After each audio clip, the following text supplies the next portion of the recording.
So, like I said, my name is Jim. There's a magazine called Rad Cyberzine. Just looking at you right there. I mean, I guess one thing I wanted to find out is, what have you been doing with your life the recent. I know you got back to the general public for a little bit. Yeah, that was until about October '95, I think. Yeah. And I decided to go back to roots. Back to I wanted to a lot of the things that I didn't manage to do in the general public project, which I would have been very excited about doing. I'd wanted to have a live band, yeah, and go into a studio with a bunch of people who knew how to play the songs. And it was kind of perverse in a way, because I'll Take You There was such a hit, yeah, prior to recording the album, that all of a sudden then the hurry up and wait started to begin, and all of our paid experts told us there was absolutely no time to get it together. You know, go in the studio, we'll work with the top people, top programmers. Yeah. It's going to sound great, it's going to sound great, it's going to sound great. I was very disappointed I never got a chance to put the band together, so I thought that was going to be very important. The LP, when it was finished, sounded about half as good as the first show we did to support it, and I was just thoroughly disappointed. It was because it was everything that I'd felt deeply was the right way to do it. I could have kicked myself because people who had a vested interest in it coming out quick and making money quick. Oh yeah, yeah. I took their word for it, and it was silly, and in the end when I started complaining, it made me look unreasonable, and in a way I was being unreasonable. I was kind of mad at myself for having let them talk me into doing it the wrong way, because I knew it wasn't the right way. As it turned out, we ended up not with, you know, one expert programmer, but 2 or 3 expert programmers all working in different rooms on different segments of different songs, and so some of the music I only heard the finished thing as they assembled it for the mix. Yeah. You know, I'd never heard that guitar play with that keyboard, or it was just silly. There was nothing organic about it, and I was thoroughly disappointed. And so I thought, well, what I like doing best is Guys, what, your Dylan tricks in here now or later? Okay. Finding musicians I like to work with. Yeah. Make a show that looks really great, sounds really great. Yeah. Have a bunch of great new songs, and then go into a studio and make a record when the band already has a spirit or a personality, you know. Okay.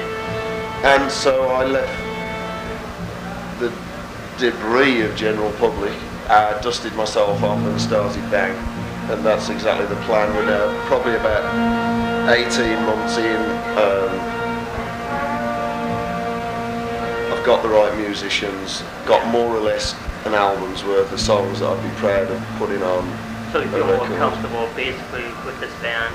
Yeah. Well, I think the other band could have done it, General Public could have done it. And they did do it. I mean, in the 3 months following the recording of the record, some of the shows that we did with that group of musicians was fantastic. Yeah. I have some live tapes of some of the songs that just knocked the spots off the studio versions that cost millions of dollars for experts to run through computers. It was very sad. The songs were gutted of all their life. It was terrible.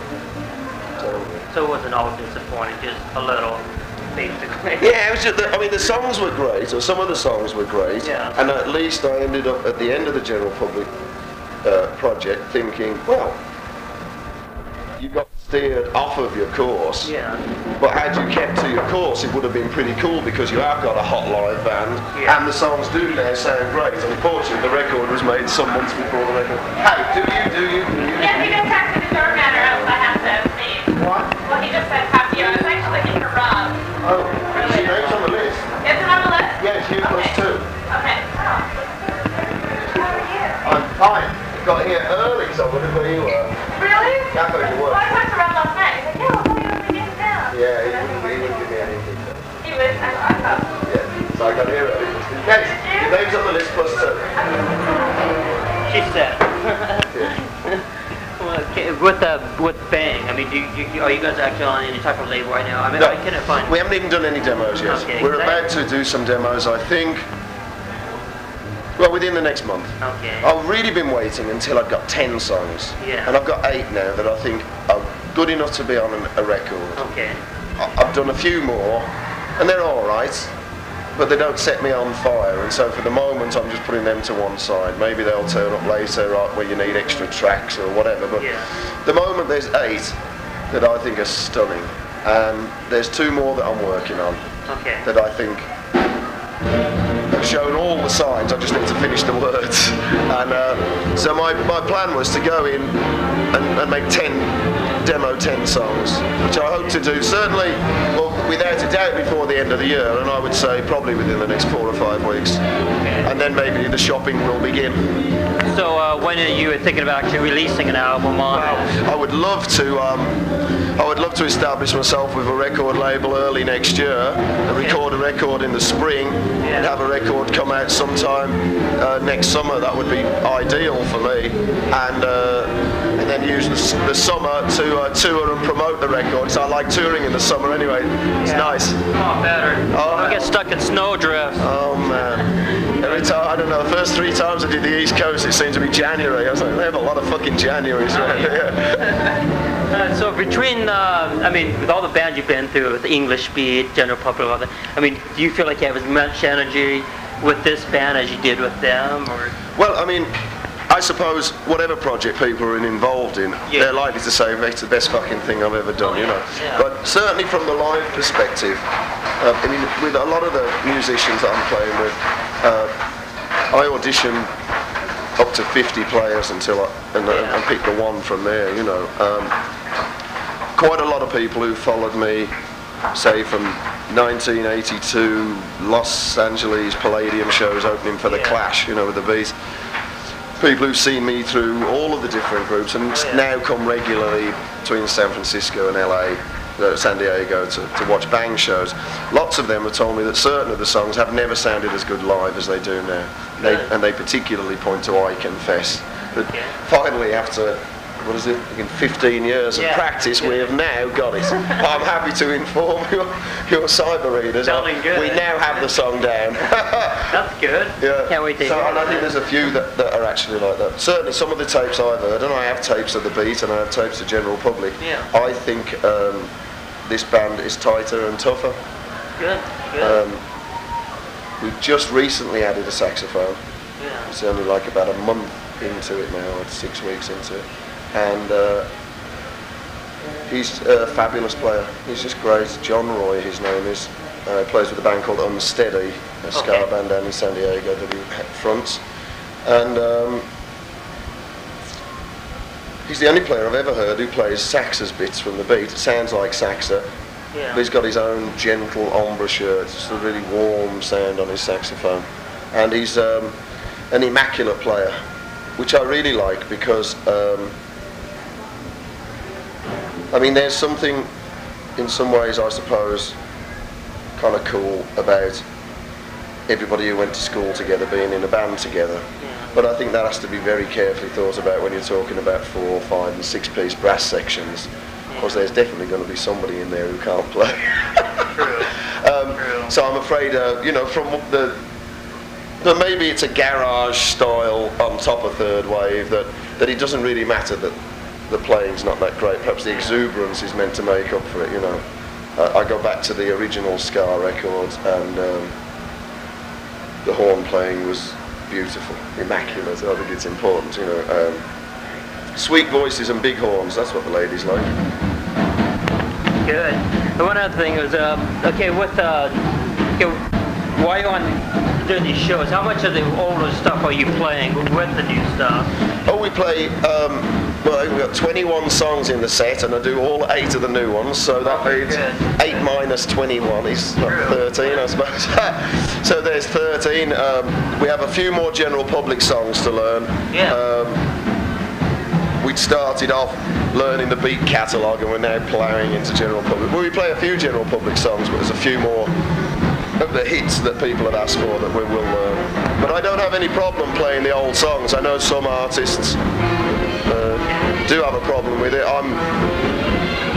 I'm frankly amazed that I was ever lucky enough to be in a position to write them songs or be a part of the team that wrote them in the first place. I'm still really honoured that people still like them and play them on the radio. I think I'd have to be an absolute prat not to want to refuse to play them, you know. I'm happy, amazed that I have the chance still to play them. So with the new music that you do with Bang, is it pretty much kind of the same ska type sound you're using, or how would you? Sort of, but the guitar is a little heavier. Okay. The lead guitar is particularly heavier. There's no keyboards, so it's a lot cleaner sounding than I found general public. Suffered from too many people learning the keyboards. Synthesizer lessons on record. So it's a bit more in your face, a bit more up front. But I've noticed now on the more melodic stuff, so slower reggae songs, the band is getting so tight that the bubble and the drift of the band we even sound nice now when it's played softly. It's still got great timing and pump to it, you know, which is good.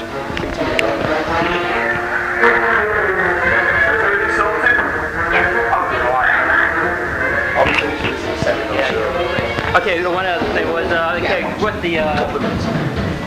with the company playing with English speaking general public, are you seeing yourself playing those same type of clubs, or are they a bit different? Well, I mean, at the moment, really, apart from these odd trips out to Salt Lake or Denver or something, I'm really a weekend warrior at this point, just playing between San Diego and San Francisco. You know, so I'm not really playing places where I ever played with the Beat or general public. Unless maybe we played the Belly Up once, I don't know, I can't remember. We played the Belly Up down in San Diego, that's it. Mainly it's places about this size, up to 500 capacity. And most times it's places where we play the same clubs every 4 to 8 weeks, you know, and we sort of built up like monthly residencies there, you know. So they're by nature small places, really.